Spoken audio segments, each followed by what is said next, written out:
방금 우리가 함께 부른 이 찬송 117쪽의 경배송 33번은 그 자체로 하나의 경의이며 하나의 장관입니다.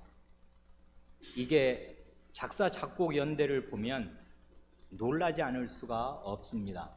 작사한 때는 1977년이고 작곡한 때는 1933년입니다. 1933년에 작곡했으니까 이건 140쪽에 있는 헌상송 3번과 함께 이 찬송에 수록된 곡 중에서 가장 이 작곡자가 이른 나이에 작곡한 19살 때 작곡한 찬송이 됩니다. 그래 19살 때 이 곡을 지어놓고 가사를 이제 최종적으로 찬송에 수록하기 위해서 가사는 말하자면 64살 때 환갑이 넘어서 이 가사를 최종적으로 이렇게 입혔습니다. 그러니까 이 시차가 지금 이 44년 아니에요. 19살 때부터 60 몇 살 때까지 이 44년을 지내는 동안 이 시인, 이 작곡가의 마음에 이 찬송의 선율이 이렇게 흐른 것이고요. 이 찬송의 심정으로 살고, 그래서 우리나라 근현대사 가운데 가장 질고 가장 도탄에 떨어졌던 식민지 전쟁, 이분은 그냥 산 생애 자체가 전쟁의 역사입니다. 세계 제1차 대전이 발발한 그 해에 태어나서 2차 대전을 몸소 겪고 식민지를 겪고 나라 없는 백성으로 한 30년 살다가 해방이 되었는데 분단이 일어나서 온 나라가 폐허가 되는 이런 일을 겪으면서 이 찬송을 지어 부른 것입니다. 그래 이 작사 작곡 연도를 가만히 보는 것만 하여도 우리 한국 현대사 공부가 됩니다. 그리고 믿음이 있는 사람은 어떻게 사는 건가? 경건한 가정에서 태어난 사람 이렇게 사는 거지. 이분 경건한 부모 밑에서 어려서부터 신앙으로 잘 양육을 받고 19살 때부터 자기에게 주신 음악적 재능을 주님께 바쳐야겠다 하면서 이렇게 산 것입니다. 대학도 못 갔습니다. 이분 30살 때까지. 대학 가는 게 중요한 게 아니라 자기에 있는 전체를 하나님께 드리고 산 이 정신이 이게 우리가 부르는 이 찬송의 정신입니다. 이 정신으로 살면 우리 교회에 내일이 있을 것입니다. 19살 된 청년 여러분, 이 정신으로 사십시오. 예순이 넘으신 노년에 이르신 할아버지 여러분, 이 정신으로 사십시오. 오늘은 지난 두어 주 우리가 함께 생각한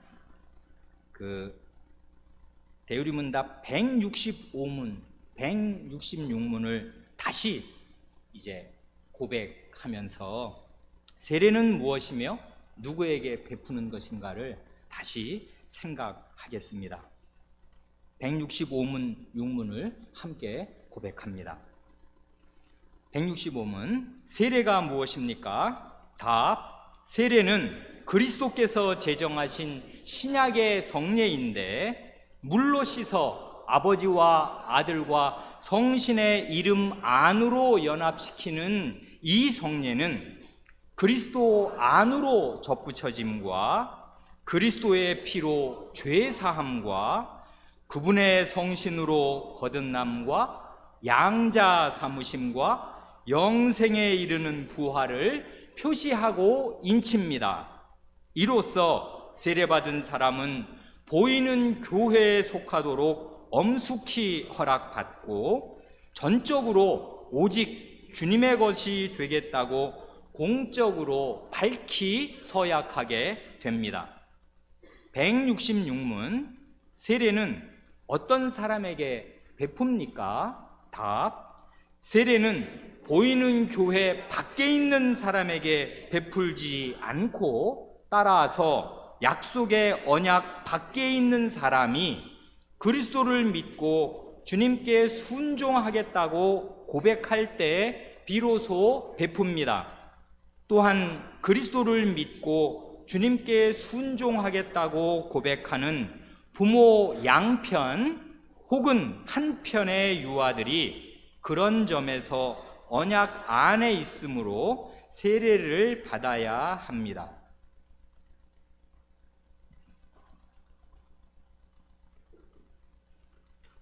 우리 교회가 이 웨스트민스터 대우리문답을 처음 배운 때가 언제인지 기억하십니까? 2014년 12월 첫 주였습니다. 그러니까 한 만 4년 반 전입니다. 대우리문답은 모두 196문까지 있으니까요. 이제 1년이 52주면 이게 대략 한 주에 한 문씩 배운다고 이렇게 치면 약 4년쯤 이제 걸릴 이제 분량이 되겠습니다. 그런데 왜 4년 반이 지났는데 아직도 우리는 요 166문에 머물러 있는가? 아직도 33문이 이게 분량으로 하면 한 주에 한 문이라 하면은 한 8개월치 분량이 아직도 왜 남아있게 되었는가? 우리 교회 역사에서 우리가 모르지 않습니다. 왜 그러냐 하면 중간에 큰 일이 생겼고요. 그래서 1회부터 43회까지 그 강서를, 그러니까 이게 결국 한 11달 정도 분량이 되는데 그 정도의 분량을 말하자면 복습을 하느라 11달을 다시 보냈기 때문입니다. 이 43회가 왜 43회냐 하면 이 2014년 12월에 첫 주에 제가 독립개신교회 조사의 신분으로 우리 이 독립개혁 장로교회 한마음개혁교회로 파송을 받아서 그때는 조사 신분으로 일주일에 한 편, 수요기도회 때 대의문답 한 편을 이제 준비했습니다. 근데 한 편의 설교를 준비하는데 저는 일주일이 꼬박 늘 걸렸습니다. 늘 도시락을 2개를 싸서 아침부터 저녁까지 이 한 편을 준비하였습니다. 그래 원고를 한 10페이지 가까이 매 편의 원고를 다 썼고 여러 번 이렇게 소리내어 읽으면서 이제 이걸 제대로 잘 전달하려고 애를 써서, 그래서 하여튼 비교적 제가 할 수 있는 한에서는 가장 온당한 표현, 온당한 언어로 이제 이 복음을 전하고자 하였습니다. 딱 1년이 지났는데 지금도 저는 그날이 잊혀지지 않습니다. 2015년 11월 10일 우리 이제 원로 목사님 되신 문 목사님이 뇌출혈로 쓰러지신 그날입니다. 화요일이었는데 저는 그때 받았던 그 마음의 긴장과 그 놀라움을 지금도 잊지 못합니다. 목사님 이제 안 계시게 유고가 되었습니다. 화요일입니다. 내일 강설하고 나면 이제 주일날이 돌아오면 아침 성경 공부, 주일 아침 예배, 주일 오후 예배를 인도하여야 할 것입니다. 1년 내내 일주일에 강설 한 편을 준비해 오던 저로서 이제 말하자면 4가지를 일주일에 하게 되니까 인간이 무슨 설교 자판기도 아니고 일주일에 4편이면 정확히 6일 동안 하루 밤마다 뭐 한 편씩이 새로운 강설이 계속 나와야 되는 거 아니에요? 10페이지씩. 여러분 하루 밤마다 10페이지씩 일기 쓰는 것도 쉽습니까? 어렵단 말이에요. 그런데 새로운 강설을 하루 밤마다 무슨 자판기처럼 찍어낼 수가 없었습니다. 불가능하였다고요. 그래서 이제 한 수 없어서 한 편이라도 줄이려고 그 43회까지 있었던 그 손으로 다 일일이 원고가 있는 그 원고를 43회치를 이제 복습하지 않을 수가 없었습니다. 그리고 그때가 손으로 쓴 원고의 마지막이었습니다. 그날이 11월 10일 그 전날까지가. 그 뒤부터는 이제까지 단 한 편도 이 설교 원고를 이렇게 한 10페이지든 뭐든 손으로 써본 일이 없습니다. 그럴 여유와 시간이 전혀 저한테는 없습니다. 그러니 대개 다 한 3페이지가량 간단한 내가 전할 하나님 말씀의 요약 몇 인용 성경 구절이나 전해야 될 대강의 말들만 이렇게 대강대강 적어서, 그러니까 굉장히 실제로 전달되는 이 말들이 어떤 분의 듣기에는 불편할 수도 있고요. 이게 잘 정제되지 않습니다. 그러니까 여러분의 목사에 이게 무능함이고 한계이고 그렇습니다. 왜 그러냐 하면 시간이 없기 때문에 그래요. 일주일에 4편 뭘 한다는 거, 아니면 3편을 한다 해도 마찬가지입니다. 이틀에 하나씩 뭐가 나와야 하는데 이건 거의 살인적인 것입니다. 그러느라고 이제 말하자면 대우리문답이 4년 반이 오도록 아직 우리는 끝나지 못하였습니다. 그리고 중간중간에 뭐 강당 교류를 한다든지 다른 일들이 있어서 이렇게 미뤄져 왔는데, 그런데 지금 우리는 대우리문답을 157회째 말하자면 이제 이렇게 다루고 있는데 실제로 166문까지 왔습니다. 왜 중간에 보면 십계명을 다룰 때는 그러지 않습니까? 뭐 제1계명이 무엇입니까? 그러면 1계명 쭉 명문을 얘기하고, 그다음에 명하는 것은 무엇이고 금하는 것은 무엇인가 할 때 1계명이 무엇입니까 하는 명문과 그 한문과 명하는 것을 붙여서 이제 하니까 한 주에 2문을 한 때도 있었단 말이에요. 그런데 이 대우리문답을 시작할 때 제 마음에 가졌던 원칙은 한 주에 한 문답이었습니다. 이게 무슨 철칙일 필요는 없으니까 이제 그렇지만 이게 대강 196문이나 있으니까 이게 4년치 분량이라는 걸 생각할 때 굉장히 늘어나니까 한 구절 한 구절 한 문구 한 문구 자세히 살피자면 얼마든지 살필 수 있겠고 그러면 유익이 있겠지만, 그러면 이게 10년이 걸릴지 15년이 걸릴지 알 수가 없고, 그것보다는 4년 내에 끝내는 것이 좋겠다. 그래서 한 주에 한 문을 마음의 원칙으로 삼았습니다. 가장 큰 예외가 제1문이었습니다. 1문은 그게 대우리문답 전체의 주제란 말이에요.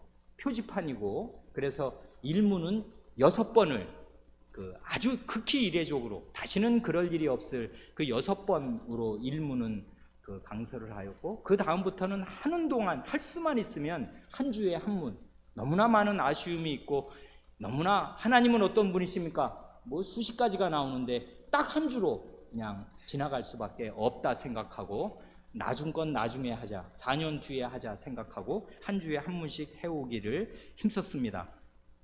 그런데 이 165문, 166문 우리가 지금 왔지 않습니까?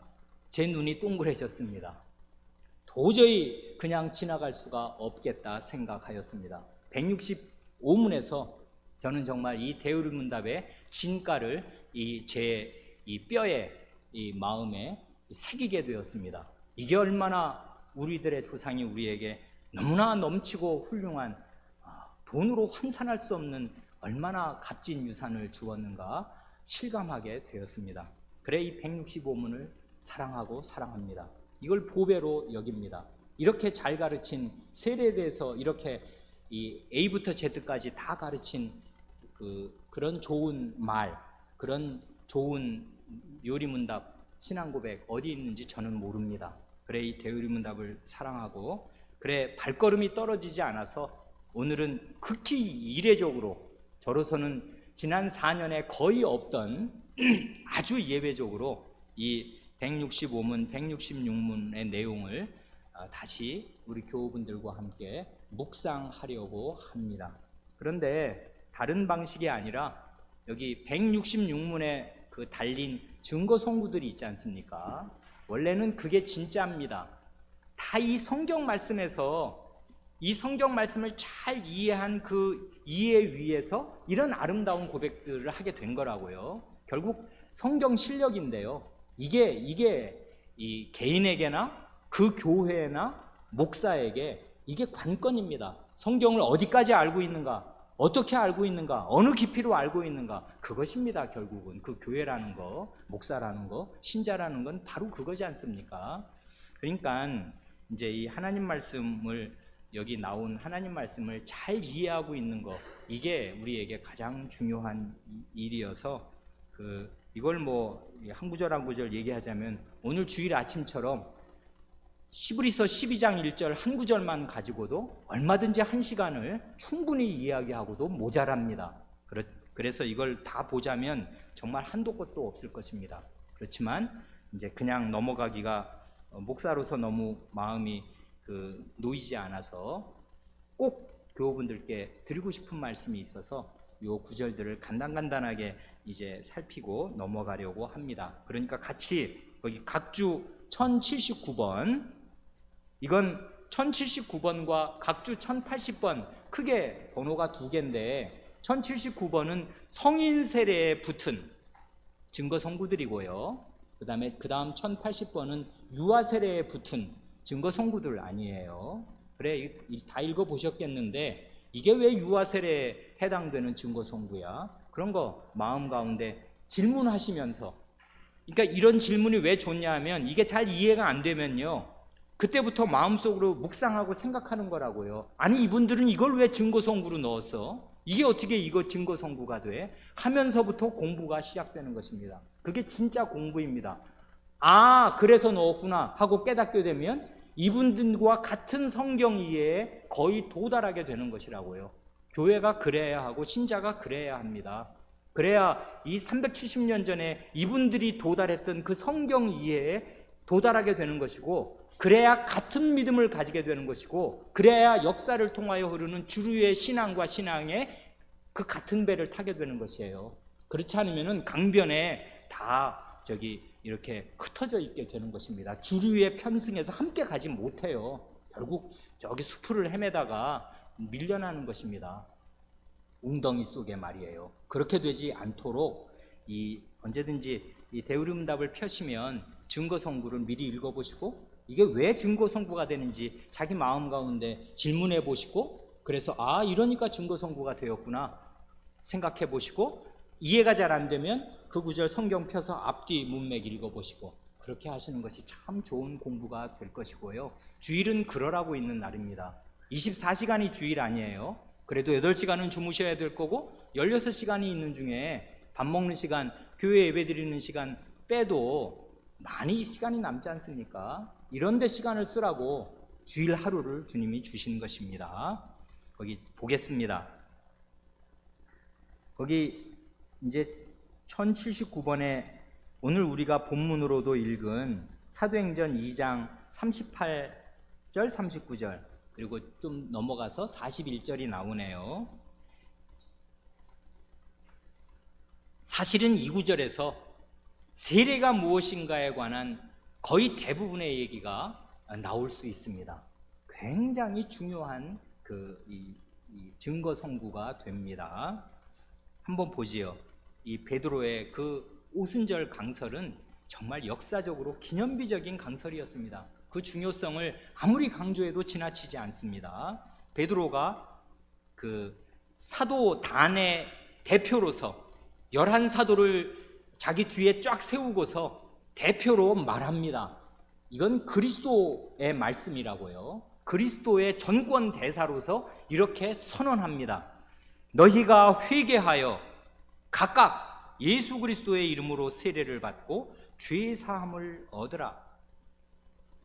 그리하면 성신을 선물로 받으리니 이 약속은 너희와 너희 자녀와 모든 먼데 사람 곧 주 우리 하나님이 얼마든지 부르시는 자들에게 하신 것이라. 여기 보면 회개를 명하지 않습니까? 세례는 결국 회개의 세례입니다. 죄에서 돌이키라는 거예요. 그래서 회개한 사람이 자기가 죄인임을 공식적으로 고백하고 공적으로 자기가 죄인임을 고백하고 그 죄에서 돌이키기로 굳게 결심하는 사람, 그 사람에게 세례를 베풉니다. 이건 공적인 일이라고요. 그런데 각각입니다. 세례는 단체로, 이때는 물론 3,000명이 한꺼번에 단체로 받았지만 단체 세례라고 해서 군대에서 하듯이, 군대에서 뭐 어떻게 하는지 제가 잘 모르겠습니다만은 집단적으로 한꺼번에 도매금으로 세례를 주어서는 결코 안 된단 말이에요. 각각입니다. 각각 회개해야 해요. 각 사람이. 그럴 때 예수 그리스도의 이름으로 세례를 받습니다. 이상하지 않나요? 원래 세례란 아버지와 아드님과 성신님의 한 이름 안으로 세례를 받는 거지 않습니까? 그래 주님께서도 대위임령에서 아버지와 아들과 성신의 이름 안으로 연합되는 세례를 주라 그러셨는데, 여기서는 베드로가 아니 주님의 그 대위임령 바로 얼마 전에 50일 전에 들었단 말이에요. 승천하시기 직전에 들었고 승천하시고 나서 지금 50일 오순절날 이 얘기를 하는데 그 얘기 왜 지금 빼먹은 것입니까? 왜 여기는 예수 그리스도의 이름으로 세례를 받으랍니까? 성부는 어디 가셨고 성신은 어디 가셨습니까? 이거요. 이게 관건이라고요. 예수 그리스도의 이름 안으로 접붙여지는 세례를 받을 때 비로소 삼위 하나님의 이름 안으로 세례를 받게 되는 것이에요. 예수 그리스도가 삼위 하나님을 이해하고 삼위 하나님과 연합되는 열쇠라고요. 그러니까 성부, 성자, 성신의 이름 안으로 연합되는 세례라고 말해도 좋고 예수 그리스도의 이름으로 받는 세례라고 말해도 똑같은 얘기입니다. 사실은 삼위 하나님으로 안으로 가는 길은 예수 그리스도밖에 없어요. 그래, 예수 그리스도가 삼위일체의 열쇠입니다. 그래, 베드로 사도가 그걸 예수님의 대위임령을 몰라요? 그럴 리가요. 그 11사도가 있는 자리에서 주님이 승천하시면서 한 유언과 같은 말인데 그 말을 잊을 리가요. 그런데 이렇게 말할 수 있는 것이에요. 예수 그리스도의 이름으로 세례를 받는 게 대단히 중요합니다.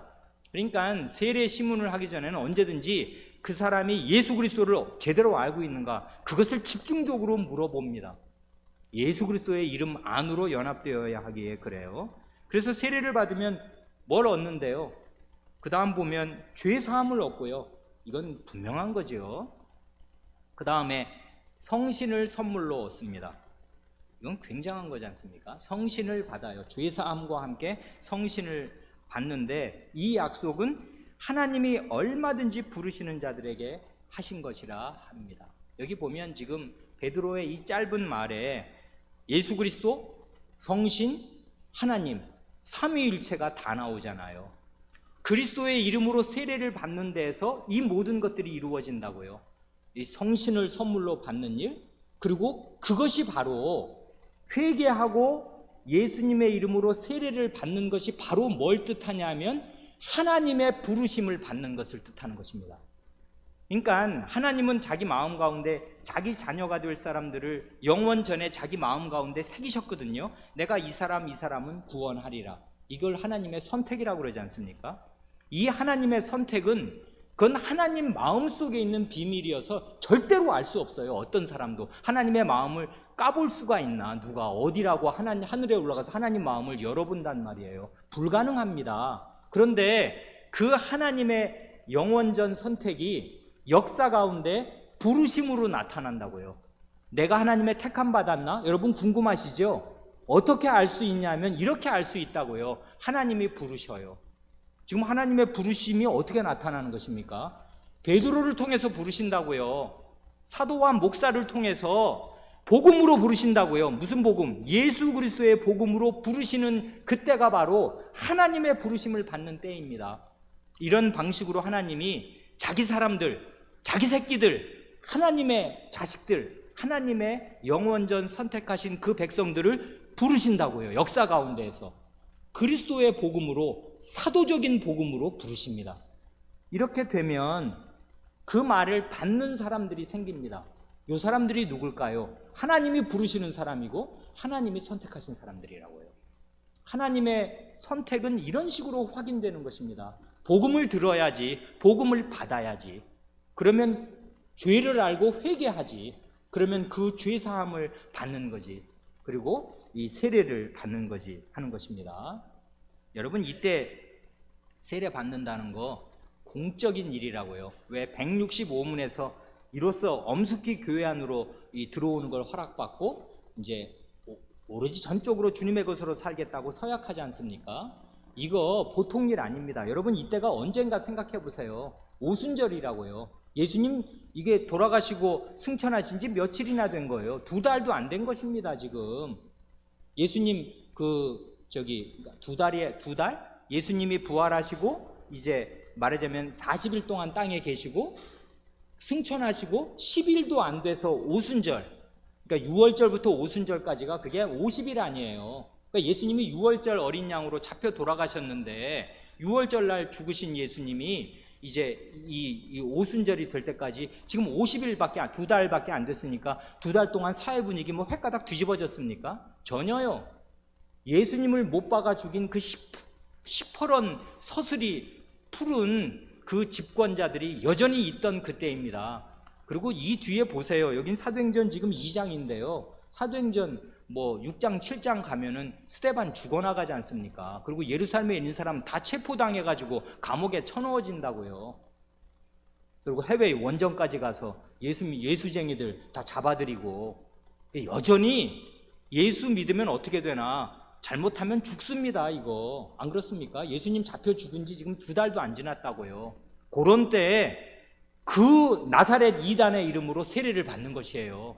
공적으로. 그러니까 이건 공적인 서약입니다. 나 모든 것 잃어도 감수한다, 달게 받는다 하는 뜻으로 공적으로 예수의 제자가 되겠다, 예수의 이름으로 세례를 받아서 내 그와 하나가 되겠다, 아니 이런 걸 공개적으로 선언하는 것입니다. 이게 쉬운 일이며 이거 간단한 일입니까? 아니에요. 공적인 것입니다, 세례는. 그리고 공적인 맹세와 서약이라고요. 선을 딱 갈라주는 거예요. 너 계속 유대인 사회에 세상에 있을 거야? 아니면 나와서 이제 하나님 나라 백성으로, 언약 백성으로 살 거야? 그리스도와 한 몸으로 살 거야? 정해. 이렇게 하는 것입니다. 그래서 이제 세례를 받는다는 거, 요즘 우리들이 이렇게 편안한 마음으로 세례 받는 거하고는 완전히 다른 것입니다. 여기선 지금 사회에서 왕따가 되고 사회에서 매장될 걸 각오해야 돼요. 거래 못해요. 왜냐하면 상종을 안 해주는 것입니다.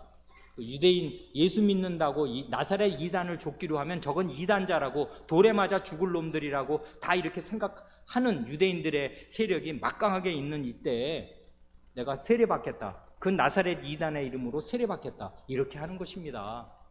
이건 굉장한 거라고요. 그러니까 여기에 사실은 165문의 주요한 내용들이 다 들어가 있어요. 이거 아주 굉장히 중요한 본문이 됩니다.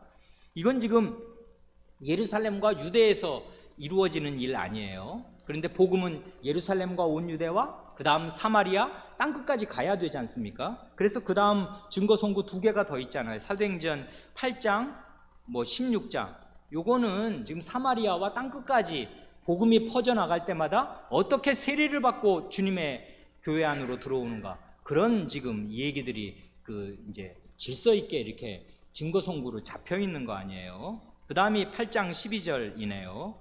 이건 척 보면 우리가 아는 대로 이제 빌립이 8장 12절, 빌립이 하나님 나라와 및 예수 그리스도의 이름에 관하여 전도함을 저희가 믿고 남녀가 다 세례를 받으니 합니다. 그 다음에 거기 위에 있는 위첨자 구절수가 빠졌는데 36절, 38절이 거기 들어가 있어야 되겠지요.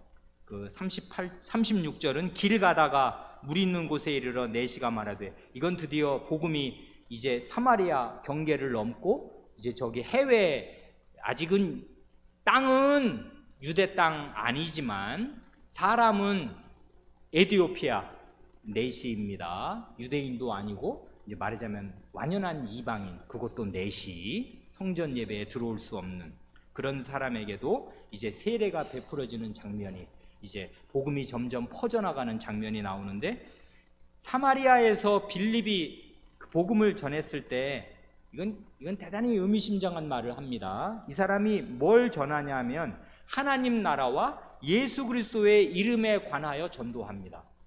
하나님 나라와 예수 그리스도의 이름은 사실은 하나입니다. 하나님의 나라는 문자 그대로 하나님의 나라니까 성부 하나님의 나라인데, 하나님의 나라를 전하려면 어떻게 되냐면 예수 그리스도의 이름을 전해야 돼요. 왜 그래요? 하나님 나라에 들어가는 열쇠가 예수 그리스도라고요. 하나님 나라의 열쇠예요, 예수 그리스도가. 그래, 삼위 하나님의 이름 안으로 연합되는 열쇠가 예수 그리스도 안으로 들어가는 세례인 것과 똑같습니다. 그래서 하나님 나라를 전하면 반드시 예수 그리스도를 전해야 해요. 예수 그리스도가 누구시고 무슨 일을 하셨나. 그래서 하나님 나라와 예수 그리스도의 이름에 관하여 전합니다. 그랬더니 믿었습니다. 아까 2장 38절에서는 어떨 때 회개를 줬습니까? 회개할 때 세례를 줬잖아요. 그랬더니 여기서는 어떨 때 세례를 주나요? 이 하나님 나라와 예수 그리스도의 복음을 믿을 때 세례를 줍니다. 그래서 세례는 회개의 세례이면서 믿을 때에 주는 것입니다. 이게 아주 분명한 거라고요. 생명 얻는 회개를 받아서 생명 얻는 회개를 하게 될 때에 세례를 주는 것이고, 복음을 믿을 때에 세례를 줍니다. 그런 게 아주 잘 나타나 있어요. 그래서 남녀가 세례를 받고, 또 36절에 보면 당연히 이건 물 세례입니다. 이제 그 내시가 물에 내려가서 이제 세례를 받습니다. 그 다음 16장이 나오네요. 이건 이제 드디어 이제 복음이 땅끝으로 갑니다. 이스라엘 경내, 유대의 경내, 사마리아를 뛰어넘습니다. 그래 이제 굉장히 멀리 갔습니다. 사도행전 16장이면 2차 전도 여행 아니에요. 이제 빌립보 성으로 이제 넘어간 것입니다. 바다를 건넜네요.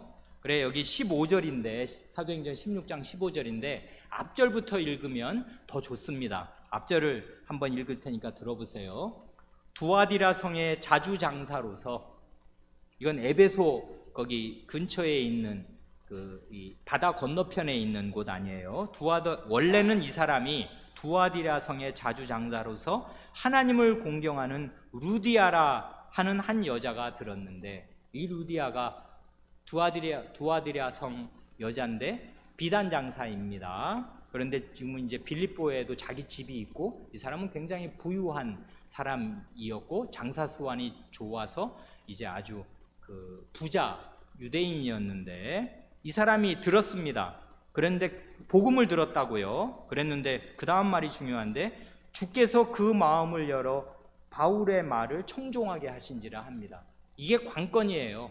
이건 보이지 않는 일인데, 주님께서 바울 사도가 말을 전할 때 그 여성 자주장사 루디아의 마음을 열어주셔서 바울의 말을 듣고 좇게, 청종이 들어서 따르는 것, 순종하는 걸 청종이라 그러잖아요. 듣고 그 말을 따르게, 순종하게 하셨습니다. 이게 관건이라고요. 그러니까 세례를 똑같이 복음을 듣는데 어떤 사람은 믿고 어떤 사람은 안 믿고, 똑같이 복음을 들었는데 어떤 사람은 세례를 받고 어떤 사람은 끝내 세례를 안 받고, 차이는 뭡니까?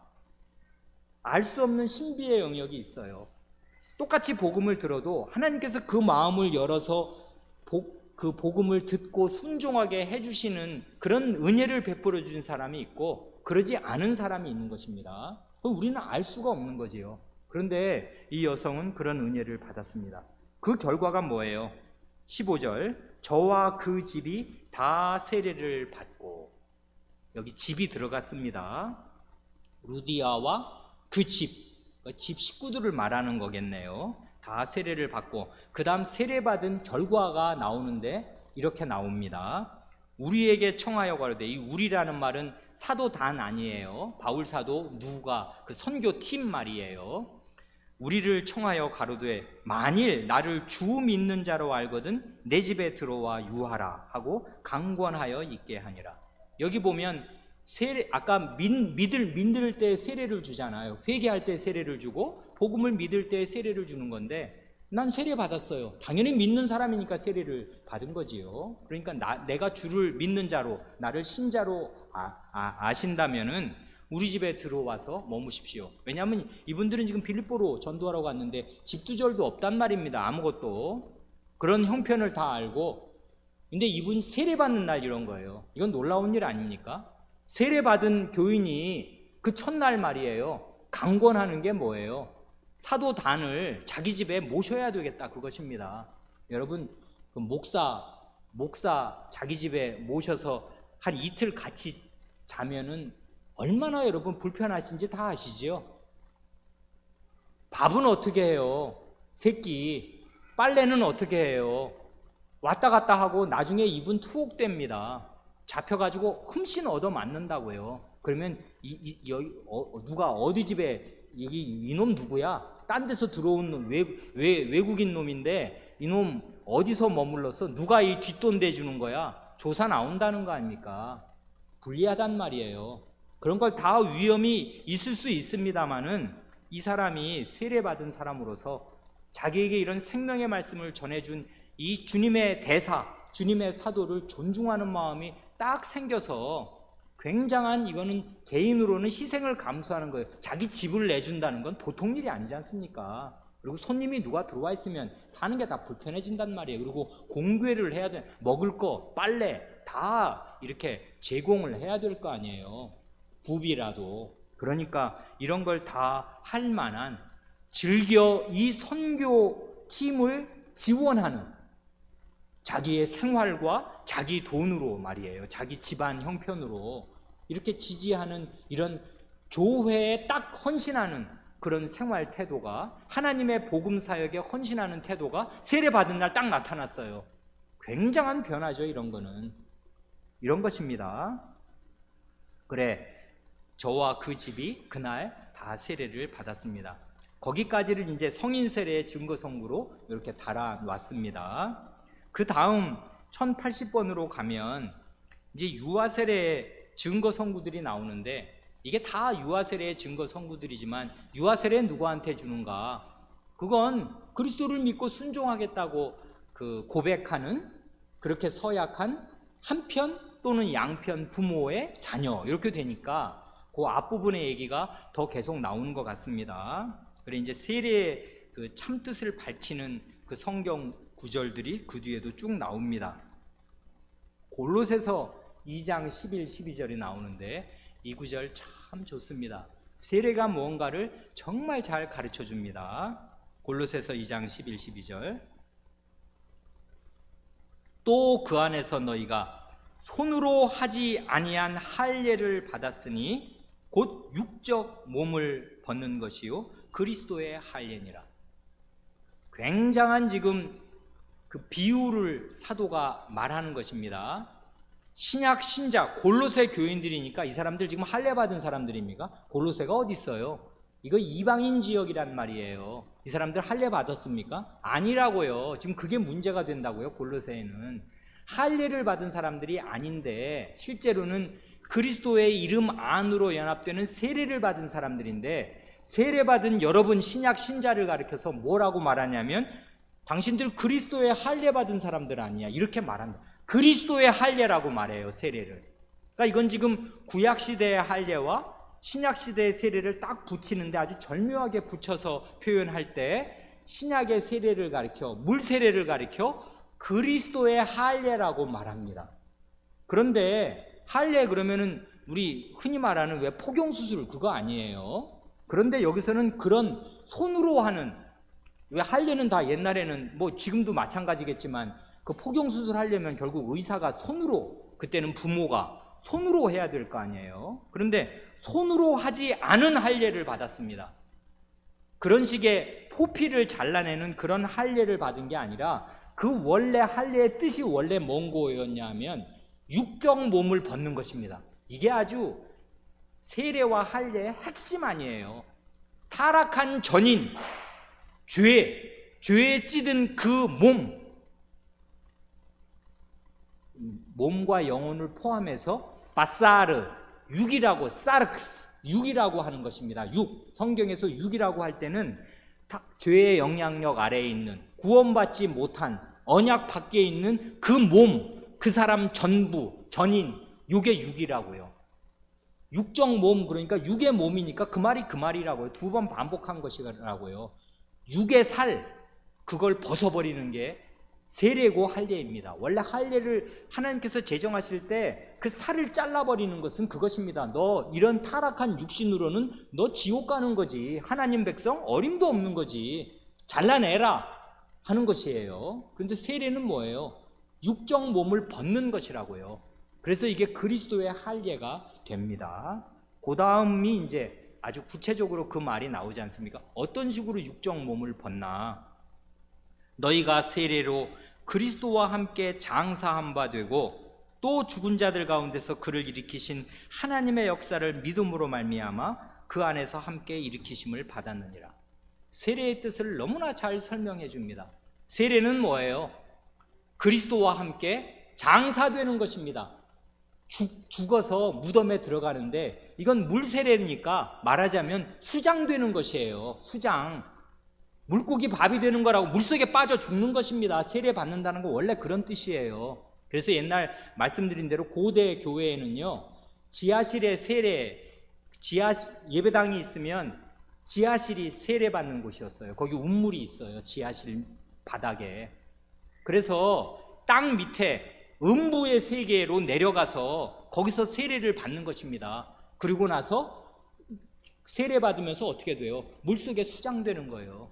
나의 옛사람 그리스도와 함께 장사되는 것입니다. 난 시체입니다. 이제 죄를 지은 나, 이렇게 죄를 즐기고 사는 나 수장되어야 됩니다. 장사되어야 됩니다. 죽어야 합니다. 죽습니다. 그리스도가 죽었잖아요. 내 죄 때문에. 나도 그리스도 안에서 함께 죽습니다. 그러고 나서 세례받고 나서 지상으로 올라온다고요. 새로운 세상입니다. 그거는 예전에 내가 거기 멋모르고 돌아다녔던 그 세상은 사실은 죄인으로 천둥벌거숭이처럼 돌아다닌 세상이었는데, 그리스도를 알고 나면 그렇게 안 되고 그리스도와 함께 수장되도록 지하로 내려가서 세례받고 새 사람이 되어서 지상으로 올라오는 것이에요. 그때 새 사람은 누구입니까? 이 사람입니다. 믿음으로 말미암아 그리스도 안에서 함께 일으키심을 받은, 그 죽어있던 장사되었던 그 시신 중에서 벌떡 그리스도와 함께 일으키심을 받은. 그러니까 세례의 뜻은 뭐예요? 그리스도와 함께 죽고 그리스도와 함께 사는 이것입니다. 그리스도와 연합하면 이것이 안 일어날 수가 없어요. 그런데 그리스도와 연합해서 세례받은 교인이 그리스도 새 사람으로 살지 않아? 그럼 스스로 세례의 뜻을 무산시키고 있는 거지. 세례와 역행하는 거지. 언제까지 그렇게 갈 수 있는가? 하나님만 아십니다. 돌이킬 수 없는 선이 있습니다. 사망에 이르는 죄가 있고 회개 절대로 안 되는 선이 있어요. 자기 마음대로 안 되는 것입니다. 그러니까 우리는 조심해야 해요. 세례의 참 뜻이 뭔가? 내가 세례 교인인가? 그러면 그리스도와 함께 죄에 대해서 죽은 거지. 그리고 이제 새 사람으로 그리스도의 부활하심과 함께 새 사람으로 사는 거지. 일으키심을 받은 거지. 근데 내가 계속 죄를 지어? 둘 중에 하나입니다. 세례의 역행에서 계속 불순종하고 살든지, 아예 처음부터 나는 거듭난 사람이 아니든지, 둘 중에 하나라고요. 자기가 계속 스스로에게 물어야 돼요. 죄 가운데 거하면서 죄를 밥 먹듯이 짓고 사는 교우 여러분, 그런 분이 만약에 계신다면 나는 세례를 1000번을 받아도 소용없는 것입니다. 그런 사람은 세례의 뜻에 역행하고 있잖아요. 그러니까 그런 세례는 다 소용없는 것이고, 할례를 받아도 소용없어요. 할례 받은 구약 백성들 다 망했단 말이에요. 그러니까 그런 형식이 중요한 게 아니라 그게 뭘 뜻하나 그걸 꽉 붙들어야 합니다. 그래, 자기 생활을 돌이켜봐야 하고, 내가 세례받은 사람인가? 세례받은 사람으로 살아야지. 그 사는 게 뭔데? 죄에 대해서 죽어야지. 그리스도와 함께 죽어야지. 그리고 그리스도와 함께 살아야지. 산 생명으로 행해야지. 그것입니다. 골로새서는 그러니까 굉장히 짧게, 그러나 아주 임팩트가 강하게 세례가 뭔지를 확 알려줍니다. 그리스도의 할례라는 건 이런 것입니다. 그 다음 아까 우리가 보았던 사도행전 2장 38절 39절이 또 나왔습니다. 왜 나왔어? 바로 앞에 나왔는데 종이 아깝게 왜 똑같은 얘기 2번 쓴 것입니까? 요건 지금 유아 세례의 증거 성구니까요. 거기 보면 2장 39절에 이 약속은 너희와 너희 자녀와, 유아 세례의 증거 성구가 간접으로 된다 이것입니다. 베드로 사도가 약속할 때 너희와 너희 자녀를 넣었거든요. 그건 우리가 지난주에 상당히 충분하게 말씀드렸고 생각하신 줄로 믿습니다. 그러니까 이게 하나님께서 구약시대부터 너희와 너희 자녀의 후손에 하나님이 되게 해주시려 약속하시면, 그 약속은 그 시냇물에서 강물을 거쳐서 이 사도시대로 오면 그리스도 시대를 지났으니까 바다처럼 넓어졌기 때문에 역행하지 않고 줄어들고 축소되지 않아요. 결단코 그렇게 되지 않습니다. 하나님의 은혜는 그리스도 안에서 폭발하듯 팽창하고 충만해집니다. 그래서 구약시대 때 약속하셨듯이 우리의 자녀들이 포함됩니다. 그래 이제 여기 자녀들이 나왔습니다. 로마서 4장은 왜 나온 것입니까? 이것입니다. 지금 왜 우리의 유아 자녀에게 세례를 줄 수 있나, 그걸 이제 설명하려고 하는데요. 로마서 4장 11, 12절은 이렇지 않습니까?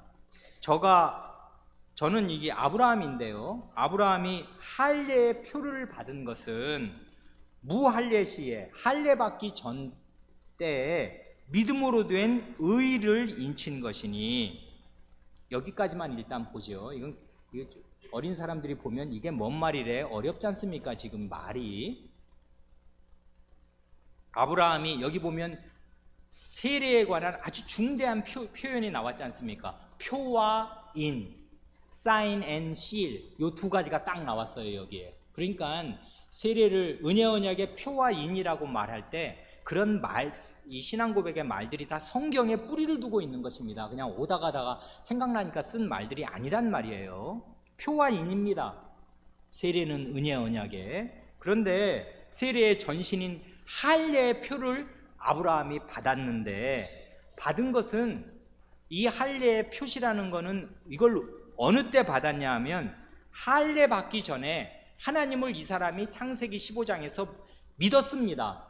믿을 때 하나님께서 그 믿음을 보시고서, 그 믿음은 뭐예요? 하나님을 의지한 거거든요. 하나님의 말씀이 틀림없다, 이거 반드시 이루어진다 하는 것을 꽉 믿은 거라고요. 물론 그 믿음에 오류가 없거나 나중에 흔들리지 않거나 하는 건 아니었습니다. 나중에 보면 흔들린다고요.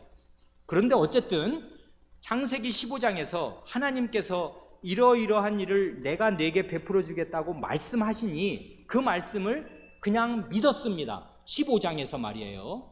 그랬더니 하나님께서 그 믿음을 그의 의로 여겨주셨어요.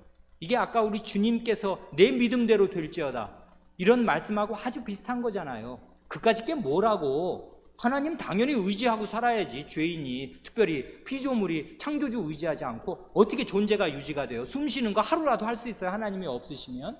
태양이 하나님 없이 돌아갑니까? 하루라도? 안 된다고요. 전적으로 원래 의지되어 있으니, 의존되어 있으니까. 이건 우리의 갓 태어난 신생아가 부모 없이 일주일만 방치되면 그대로 죽을 수밖에 없는 100% 죽습니다. 안 그렇습니까? 그거보다 더 우리는 하나님께 의존되어 있다고요. 어른 되면 자기 힘으로 사는 것입니까? 천만에요. 그러니까 하나님께 의존되어 있는 게 당연하고 하나님 의지하고 믿고 사는 게 너무나 당연한데도 하나님 희한하십니다. 그 믿음을 그의 의로 여겨주신다고요. 그러니 이게 무슨 믿음이 무슨 공로가 돼요? 아니, 이건 당연한 건데 그렇게 하는 걸 하나님이 너 참 의롭다, 너 잘했어, 야, 너 이렇게 잘했으니 너 생명으로 들어갈 수 있게 해줄게. 아니, 이렇게 상을 베푸신다 이것입니다. 믿음으로 의를 얻는다는 건 그런 뜻 아니에요. 완전히 하나님의 은혜입니다. 근데 하나님이 꼭 이런 식으로 우리를 구약부터 신약 내내 대해 주신단 말이에요. 그래서 그 15장에서 아브라함이 하나님을 믿을 때 하나님께서 그를 의롭다고 여겨주셨습니다. 자, 그러고 나서 17장에 와서 이제 17장에 오면 믿음이 완전히 희지부지 돼가지고 또 밑바닥을 치고 있거든요. 그럴 때 하나님께서 다시 그를 붙들어 주시면서 할례의 표를 주셨다고요.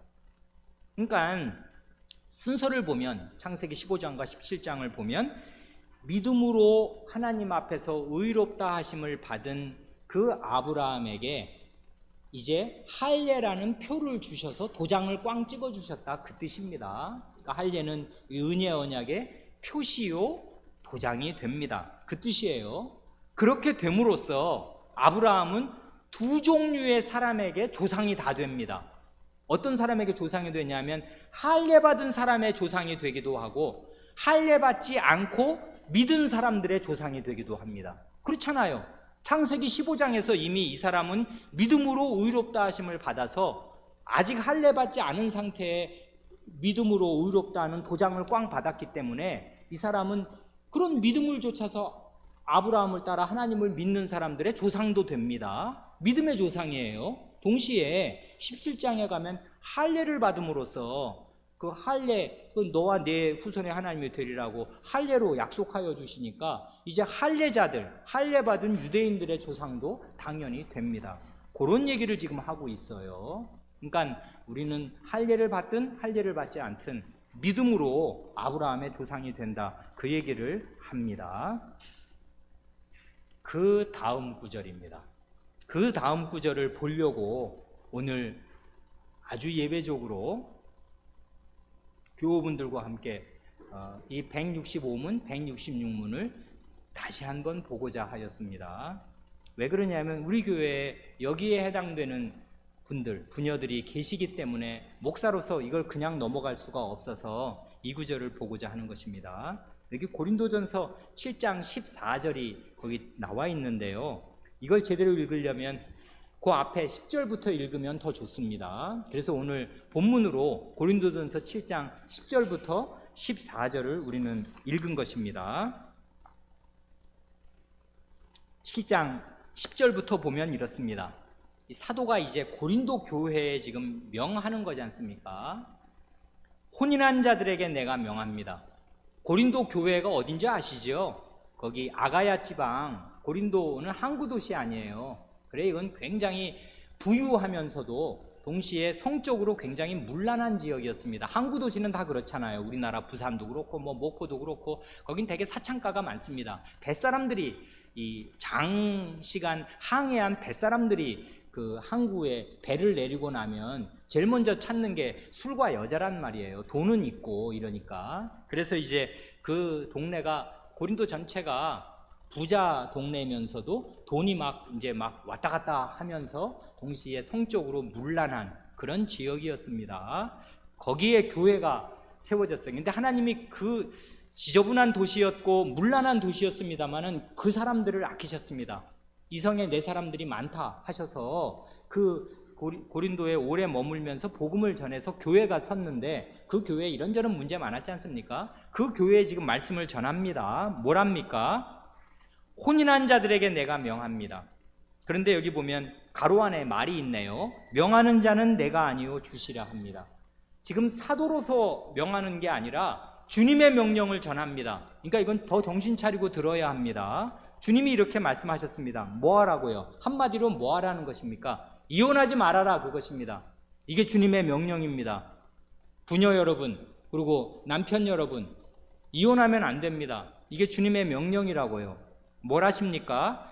여자는 남자에게서 갈리지 말고, 여자는 자기 남편과 헤어지지 말라 하십니다. 근데 도저히 살 수 없는 때도 있지 않습니까? 왜 별거 했거나 이혼을 했어요. 그러면 어떻게 해야 되냐면 만일 갈릴지라도 이런 일이 생겼습니다. 교회 안에. 그러면 갈리면 그냥 지내든지 다시 그 남편과 화합하든지 하라 합니다. 그러니까 정말 어려우면요, 살다가 두드려 맞든지 난리가 나든지 해서 도저히 살 수 없으면 별거 하는 것입니다.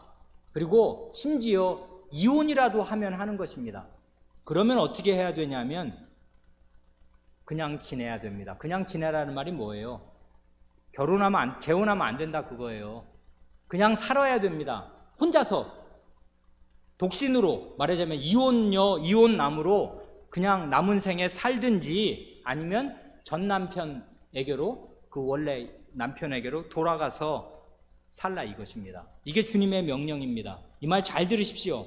이건 아주 현실적으로 함의가 있고 이건 분명한 말씀이고요. 이건 여성에게, 혼인한 여성, 부녀에게 하신 말씀인데 남편도 아내를 버리지 말라 합니다. 예전이나 지금이나 주로 남자들이 문제거든요. 남자들이 자기 아내를 버리는 일을 행한다 그 말입니다. 그래, 남편도 아내를 버리지 말고 여성도, 그 아내도 남편에게서 갈리지 말아라, 이혼하지 말아라 하십니다. 그 다음이 이제 이 문제입니다. 그 남은 사람들에게 내가 말하노니, 이제 거기에 그 해당 안 되는 다른 사람들에게 말하는데 이는 주의 명령이 아니라 합니다. 이게 뭔 말입니까? 그 괄호가 10절에 나오는 괄호와 12절에 나오는 괄호가 정반대잖아요. 이건 내 명하는 게 내가 명령하는 게 아니라 주님의 명령이다 하고 10절에서는 주님의 명령을 전했는데 이건 주님의 명령이 아니랍니다. 이건 그러니까 사도가 그냥 개인적으로 하는 말이니까 주님의 명령보다는 한 급수 떨어지는 것입니까? 그게 아니라고요. 그렇게 이해하면 이거 본문을 거꾸로 읽는 것입니다. 이건 왜 주의 명령이 아니냐면 시대가 달라졌어요. 우리 주님의 활동 범위는 어디예요? 전부 예루살렘과 온 유대 아니었습니다. 기껏 해봐야 수로보니게라고 시돈 지방으로 조금 이렇게 국경선을 조금 그때는 국경선이 정확히 이렇게 보더가 이렇게 국경선이 쳐져 있는 게 아니잖아요. 그러니까 왔다리 갔다리 하는 것입니다. 그래서 그 시돈 지역으로, 데가볼리 지역으로 조금 다니신 일은 있습니다만은 전체적으로 봤을 때 주님의 활동 범위, 이 땅에 계실 때 활동 범위는 이스라엘 경내였습니다. 주님은 그 밖으로 나가시지 않았습니다. 그러니까요, 주님은 늘 대하시는 게 구약의 하나님 백성 대하시는 거예요. 이스라엘 사람들. 그러니까 거기에는 안 믿는 사람들이라고는 없는 것입니다. 기본적으로 다 아브라함의 자식들이에요. 세리든 창기든 다 아브라함의 자식들입니다. 그렇지요? 아브라함의 자식들이라고요. 이방인을 대했다 그러면 아마 로마 백부장이나 그런 사람들 간혹 대하셨을 뿐입니다. 그런데 지금 사도시대는 그 몇십 년, 30년 어간에 달라졌어요. 상황이. 어떻게 달라졌어요? 복음이 이제는 예루살렘, 온 유대, 이스라엘 울타리 밖으로 벗어나서 전 세계로 뻗어나가게 됐단 말입니다. 그러고 나니까 어떻게 돼요? 안 믿는 사람이 천지인 가운데 복음을 딱 믿는 사람이 생겼습니다. 그래서 그 남편과 아내 둘 중에 한 사람이 먼저 믿게 되는 일이 왕왕 생겼습니다. 그렇죠?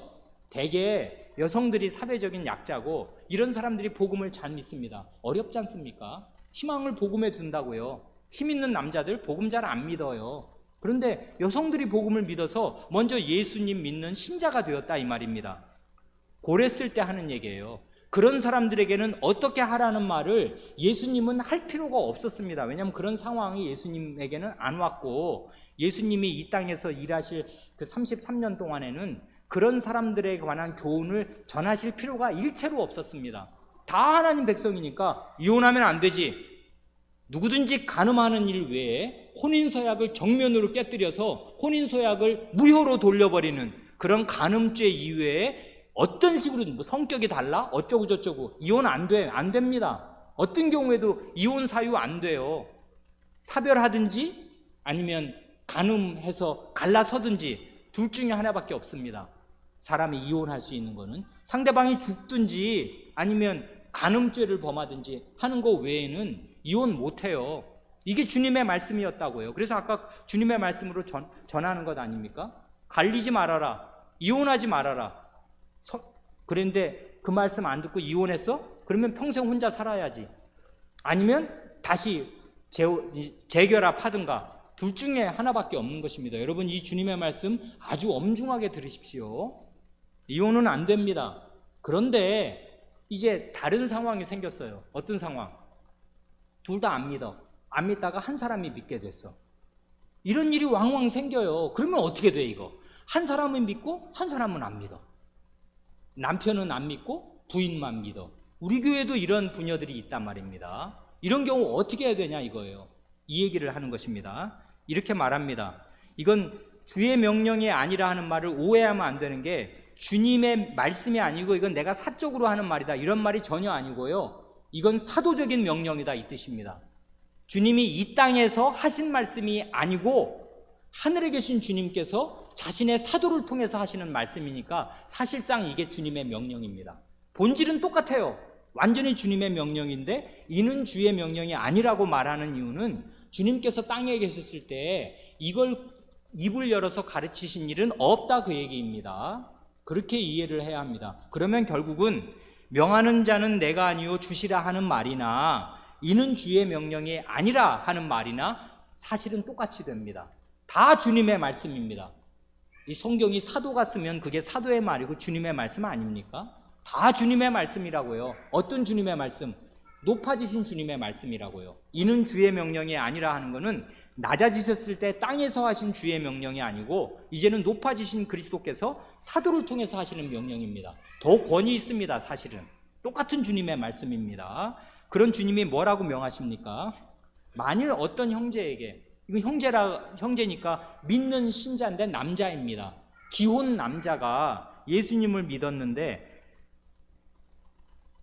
아내가 있어 남편과 함께 살기를 좋아합니다. 이 여자는, 이 사람의 아내는 아직 복음을 안 받습니다.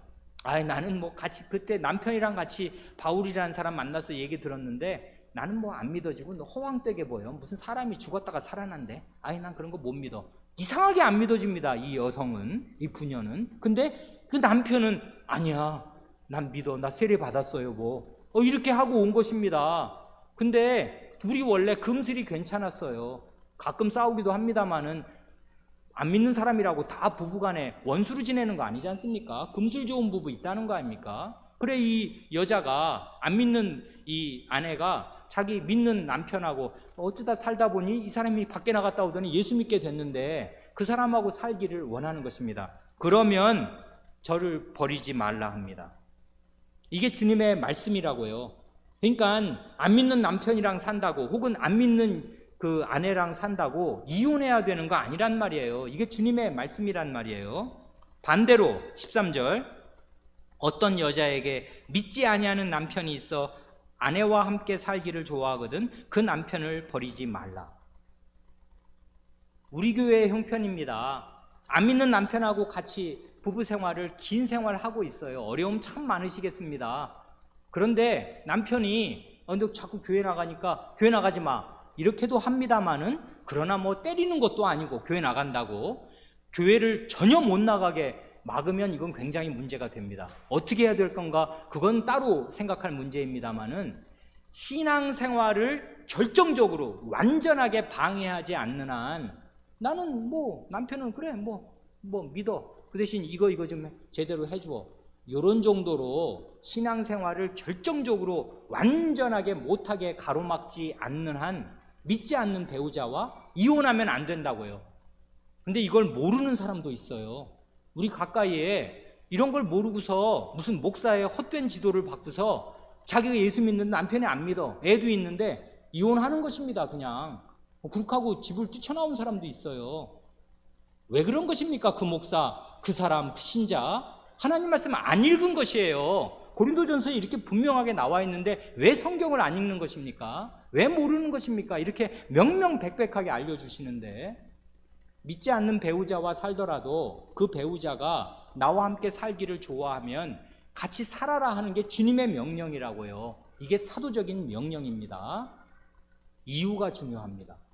그 이유가, 이걸 읽으려고 이제까지 말씀을 드린 거라고요. 7장 14절이 바로 그 이유라고요. 이것입니다. 믿지 아니하는 남편이 아내로 인하여 거룩하게 되고 믿지 아니하는 아내가 남편으로 인하여 거룩하게 되나니 그렇지 아니하면 너희 자녀도 깨끗지 못하니라. 그러나 이제 거룩하니라. 이게 무슨 말입니까? 이 말을 오해하면 안 됩니다.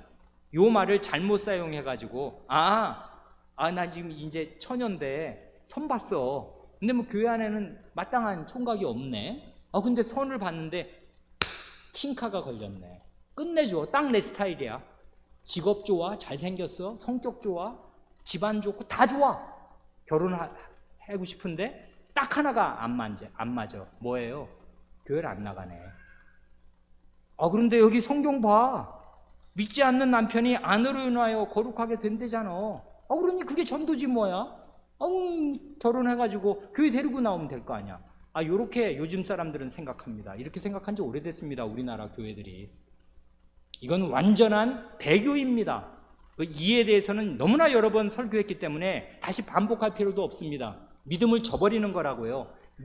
그 총각 처녀가 믿는 사람이 믿지 않는 사람이랑 결혼하는 것은 믿음에 대한 배반입니다. 그건 씻을 수 없는 길로 가는 것이에요. 어떻게 하려고? 거의 멸망의 길로 가는 것입니다. 하나님의 아주 정말 기적적인 은혜가 없이는 그런 떨어진 자리에서 다시 회복되는 일 굉장히 어려울 것입니다. 믿음을 결정적으로 저버린 것이거든요. 그런 일을 말하는 게 아니에요. 여기는 지금 둘 다 안 믿고 살았습니다. 안 믿고 살다가 한쪽이, 그러니까 이방 세계니까 그렇게 살다가 복음을 듣고 한쪽이 믿게 되었다고요. 그러면 어떤 일이 일어나는가를 성경이 말씀하는 거예요. 이거는 불신 결혼을 말하자면은 뒷받침해 주는 구절이 절대로 아니고요.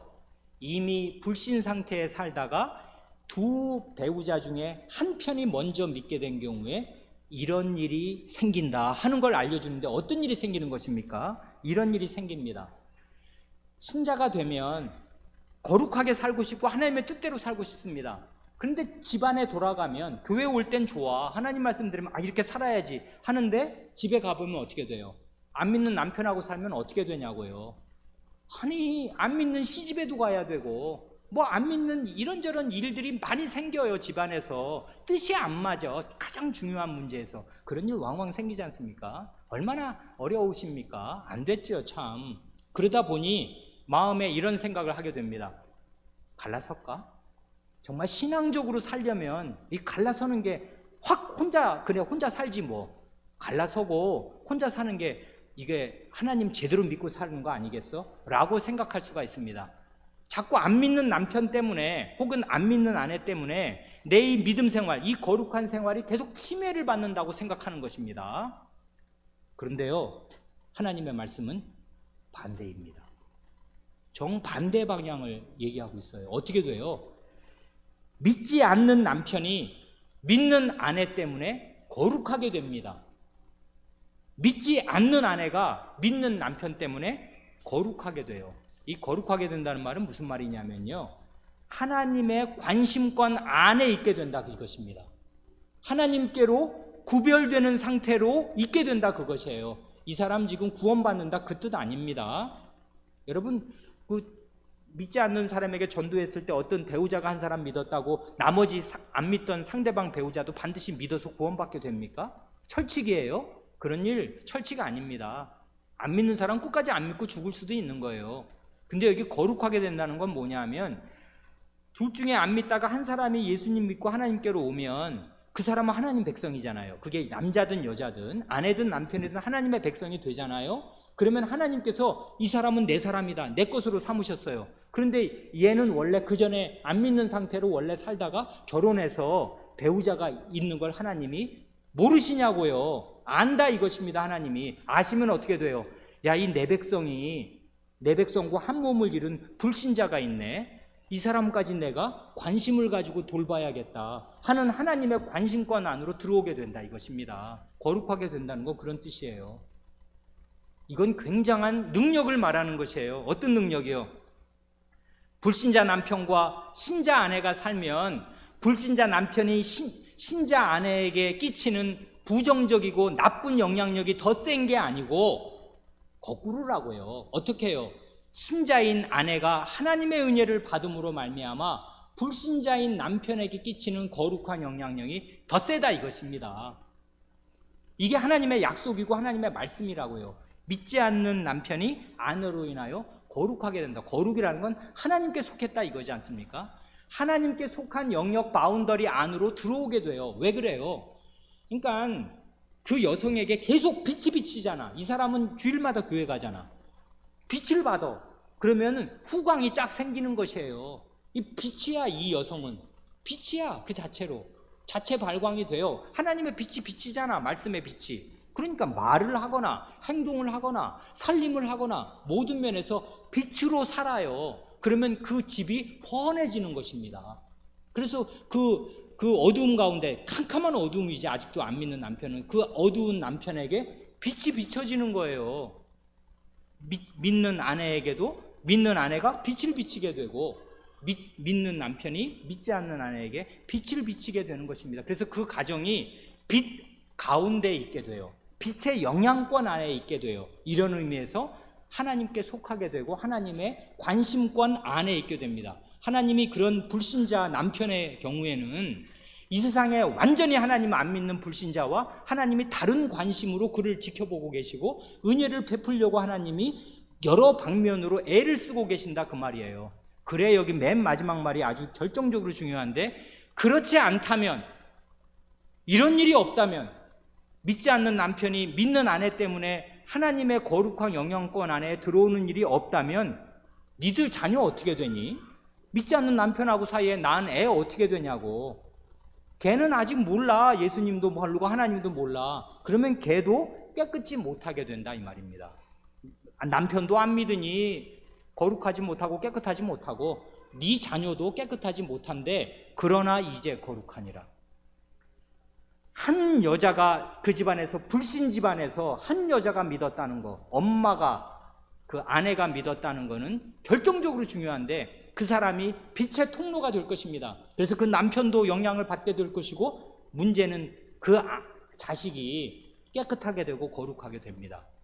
이런 하나님의 말씀이 있기에 부모 양편이든지 한 편만 믿으면 그들 가운데 태어난 아이에게 유아 세례를 줄 수 있어요. 하나님의 약속과 사도적인 이 든든한 뒷받침의 말씀이 있지 않습니까? 그래서 한편만 믿으면 불신의 영향력보다 믿음의 영향력이 더 커진다. 이게 하나님의 약속입니다. 여러분, 이 약속을 믿으십시오. 믿지 않는 남편과 사시는 여러분, 힘드신 줄 아는데 이 말씀을 믿고 빛으로 사십시오. 그리고 남편을 위해서 끊임없이 기도하시고 여러분의 자녀를 위해서 기도하십시오. 믿지 않는 남편과 살면 자녀들이 어렵게 된다고요? 사실입니다. 통계적으로도 그렇고 실제로 그래요. 왜냐하면 온 부부가 힘을 합쳐서 아이를 믿음으로 길러도 애가 크고 나면 지갈 길로 가는 일이 생기는데, 하물며 절반밖에 안 믿으니 그 애가 믿음대로 살기가 쉽냐고요. 아빠는 교회 안 나가. 근데 주일날 어디 놀러 가지. 그럼 애가, 어린애가 아빠 따라 놀러 가고 싶지, 엄마 따라 이 재미없는 예배드리러 교회 오고 싶냐고요. 영향을 계속 받는 것입니다. 그러니 믿지 않는 대로 갈 가능성이 훨씬 더 높아지는 거지. 그런데 이미 어떻게 해요? 나는 원래 안 믿고 시작을 했는데 나중에 믿게 됐어. 그러면 하나님의 이 약속을 의지하고 기도하는 것입니다. 하나님 약속해 주셨잖아요. 믿는 아내로 인해서 자녀도 깨끗하고 거룩하고 믿지 않는 남편까지 거룩한 영양권 하에 주신다고 약속하여 주셨으니 그 약속을 이루어 주시고, 내 아이가 내 남편의 영향도 받고 나의 부족한 믿음의 영향도 받아서 지금 믿음을 잃고 헤매지만 하나님의 이 약속의 말씀을 계속 능력 있게 우리 가정에 행사해 주십시오 하고 계속 이 말씀을 붙들고 기도하는 것입니다. 그러면 주님께서 주님의 때에 불쌍히 여겨주시면 기적이 일어날 거라고요. 주님의 말씀의 능력입니다. 내가 무슨 기도해서가 아니라, 근데 나는 그거밖에 기도할 데가 없는 거지. 주님의 말씀이 없으면 내가 무슨 수로 기도하며 무슨 근거로 이 기도를 들어주실 줄 안단 말입니까? 근데 하나님 말씀에 근거가 있잖아요. 그러니까 믿지 않는 부녀라도 희망적입니다. 내 믿음이 비록 약하지만 나에게 쏟아부어 주신 그리스도의 피가 강력한 능력을 발휘해서 믿지 않는 내 남편의 영향보다 강할 것입니다. 그래서 남편도 거룩한 영향권 하에 있게 될 것이고, 내 자녀도 지금 저렇게 헤매고 있지만 그러나 거룩한 상태에 하나님 전혀 안 믿는 가정에서 태어나서 잘 나가는 아이들과 하나님이 전혀 다른 관심사로 그 아이를 보고 계십니다. 왜 그래요? 믿는 나를 불쌍히 여기시거든요. 내가 너를 어떻게 구했는데, 내가 내 아들의 피로 너를 샀는데 너에게 딸린 식구들이 나한테 안 귀하고 나랑 아무 상관이 없나? 왜 상관이 없어? 하나님께 상관이 다 있습니다. 그게 내 자식이고 내 남편이기 때문에 하나님께도 상관이 있게 된다고요.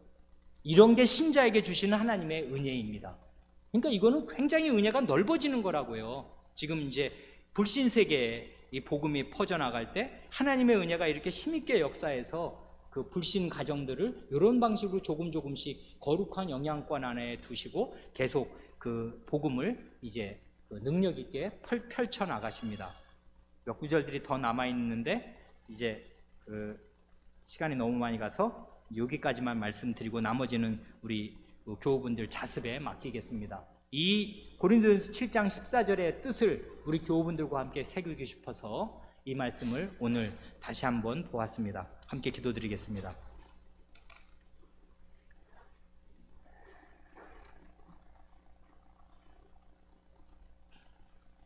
하나님 아버지, 세례의 뜻을 저희에게 가르쳐 주시되 저희 선조들의 신앙 고백을 따라 하나님 말씀에 입각하여 이렇게 풍부하고 바르고 깊이 있게 생생하게 배우게 하여 주신 것을 감사드리옵니다.